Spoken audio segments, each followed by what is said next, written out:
What's going on, y'all?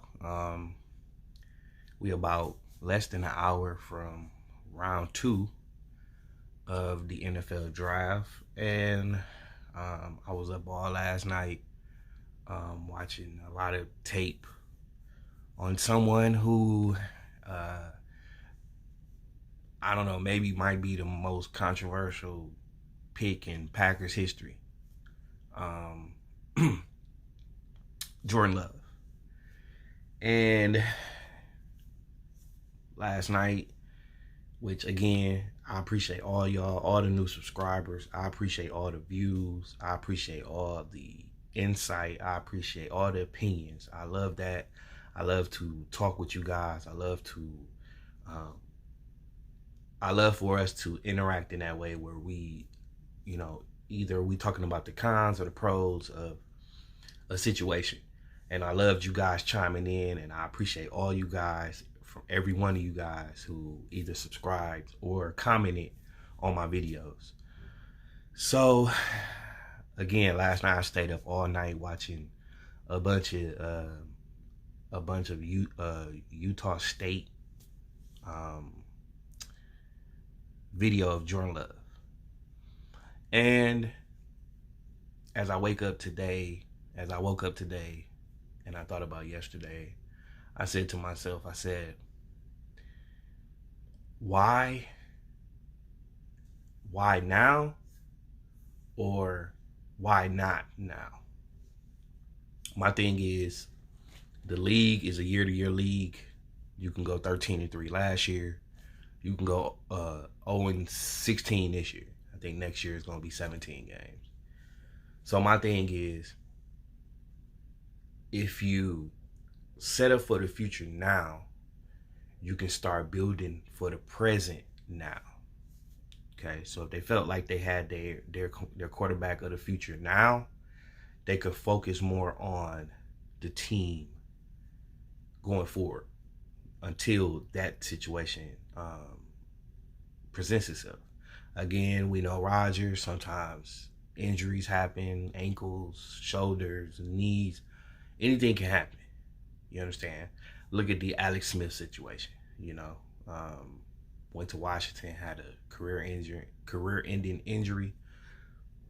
Again, knock on wood. I'm praying nothing happens to Rodgers. I would never want to see his career end that way. I still feel for Alex Smith. I hope he's doing good with his recovery. But my thing is, if we drafted a quarterback now, can we focus more on the present and winning now? I look back at the picks. T. Higgins, he had a lot of questions in the combine. He didn't his combine. I watched his combine yesterday. It was one of the most terrible wide receiver combines. So, okay, could you have sat at 30, got him? I think, honestly, if Jordan Love would have sat there, Baltimore could have picked him up for a viable backup. Seattle could have picked him up for a viable backup.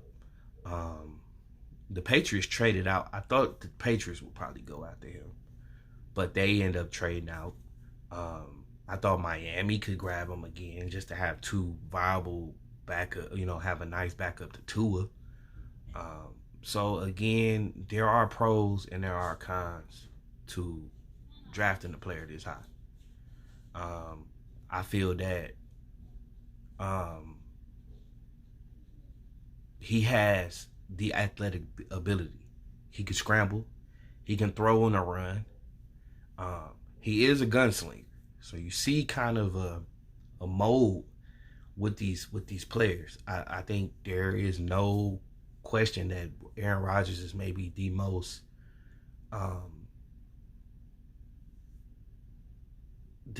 his decision making is undeniable. He doesn't put the ball where it doesn't need to be. And I think that's one thing Jordan Love will learn, to put the ball in spots where it needs to be, not force the ball where you want it to go. Put the ball in spots where not only the defender couldn't get the ball, but in spots, because I've seen some throws from him last night that were like, wow, this guy can do it. I mean, but again, we're talking about now. And do we want to be one of those type of teams too? Do we want to be one of those type of teams that don't focus on the future, and then when Rodgers comes along and decides to retire, go to a new team, whatever he decides to do, I still wish him the best. And that time comes, we skipped over so many years of just riding his coattails, which we already did already. If we did that, and when the future comes and we have nothing to show for it, we'll be a mediocre team again. We'll be sitting around like the Bengals. We'll be sitting around like the Browns. We'll be sitting around waiting and looking for another quarterback.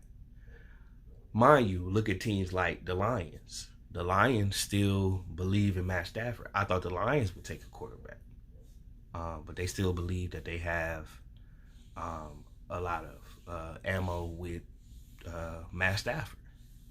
I thought, well, the Bears didn't have any picks, so the Bears won. I thought maybe the Vikings would jump on another quarterback. They went more because these teams aren't used to winning. So these teams are loading up to win now. You understand? I think the core of our team is still there. Of course, we got some big contract issues to deal with. Aaron Jones. Of course, Kenny Clark and Bakhtiari are going to get their money. I don't know if Kevin King is going to be around to last. So I'm not as distraught as I was yesterday because I'm thinking about the future too. Also present too. Now you took a check off your board. Now you can focus on now. You understand? You don't have to put all your eggs in one basket. And one good thing I heard Goot say is that you cannot change a team with just one player. Because again, you think about a situation with a person like Patrick Mahomes. He's great, but how great would he be without Kelsey? How great would he be without Hill? You understand? So you can't just say one player is going to come in and just change the franchise because look, Rodgers has had bad seasons. 4-12s and stuff like that. You know what I mean? It takes time for a person to develop. So if you get it out the way now, this draft, the rest of this draft, next draft, and the draft after that, you can focus on the team you have currently. You understand? So you blow your load now, and you say, okay, this is our guy. And I'm promising you, this dude, and if you have the time, watch his tape. He is a forcer. He forces the ball. I'm not going to even not say that. But I think that his mechanics and stuff like that, he's still raw, but he has the talent. I mean, you see certain things that Rodgers do, and he's done. He rolls out to the pocket. He throws the ball. I done seen him put like some real nice, accurate passes in places. I've seen him attempt nice passes, but he just puts the ball where it does need to be. Maybe the ball needs to be a little higher and out more. There was one play I saw where a guy was pretty much wide open, but he put so much air under the ball that the cornerback was able to catch up with the ball and pick it off. He'll learn these type of things. And when you transition from college to the NFL, you learn these type of things. And again, when you have a coach like Matt LaFleur, who understands schemes, and he's gonna do his best to take all the pressure off Jordan Love, which having him a good running game, with screens, with 5-yard outs, quick ends, stuff like that. You know what I mean? But again, I'm not mad.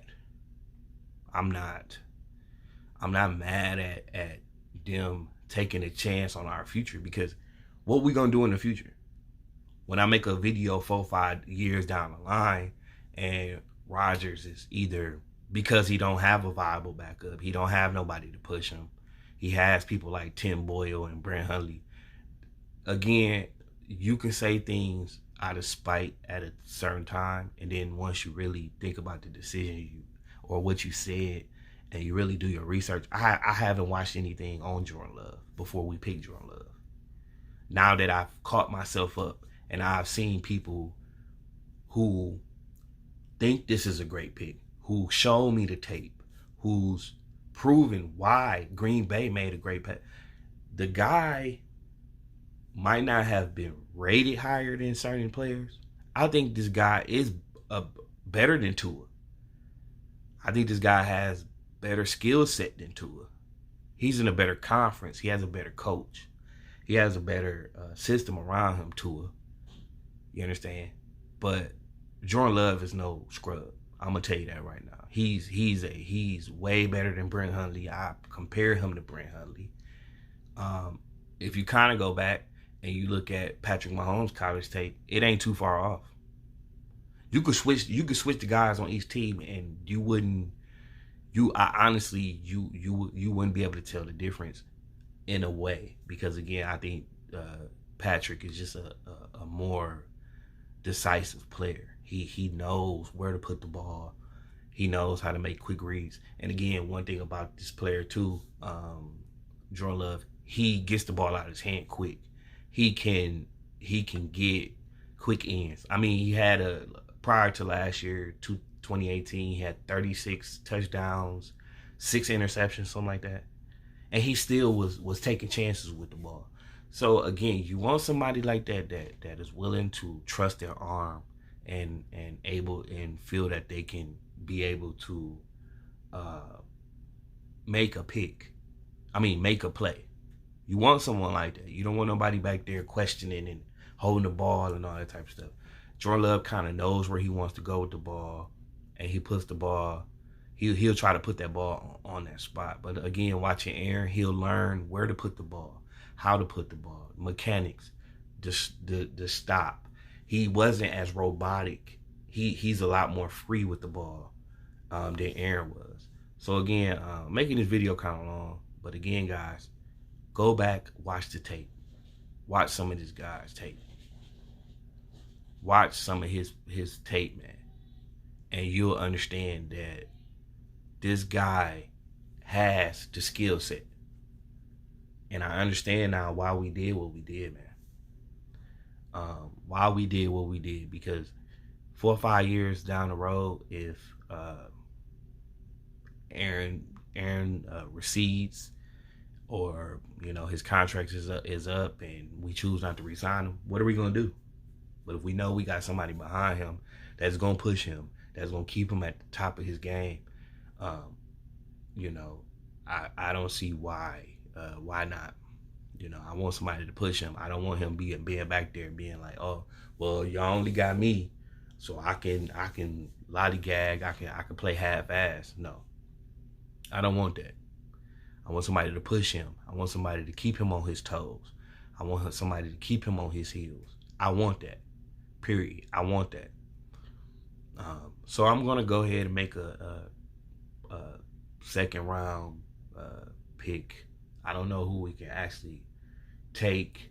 Now again, you see Jalen Hurts was still there. But again, I think we want a more mobile quarterback. We want a quarterback who can get outside the pocket. We want a quarterback that can throw on a run. We want a quarterback that if he has to use his feet, he'll use his feet. I think it was a good pick, man. I'm not going to sit up here, and I'd rather us pick him now than next year, the year after that, be searching. And if someone comes along within those 4 or 5 years, get him too. You can never have enough quarterbacks, man. I understand that. That position is tougher. That position ain't guaranteed. We hit with Rodgers. We hit with Brett, and Brett wasn't our pick. We just traded for Brett. It was actually the Falcons pick. So we didn't pick Brett. We just came up on Brett. You understand? And if it wasn't for Magic Man Majowski getting hurt, who knows how long Brett would have sat behind Majowski. So again, man, and it was still a transition for Rodgers too. Rodgers didn't come in and light the world on fire. he had all the skill set to do it, man. So again, man, we're the fans. We're not the actual people in the boardroom. We don't sit and watch hours and hours and hours of tape. We don't analyze and all this stuff. Give them a chance. And if it fails, then we could point the finger and say, hey, it failed. Your fault. You understand? So I'm rambling on. I'll probably make more videos in the future about Jordan Love. But again, give the guy a chance. And I'd rather us get it out the way now than be having to look 2-3 years down the road where we can start building a nice core and start getting more players. So give him a chance, man. Let's see what he got. Let's see what he does. If he turns out to be another great franchise quarterback for us, none of us will forget everything we said negative about him. Okay? So again, man, if y'all haven't already, please subscribe. Definitely like the video. Comment. Please comment. I try to respond to all the comments, whether it's negative or positive. Thank you. I appreciate it, y'all. So, holla at y'all. Peace.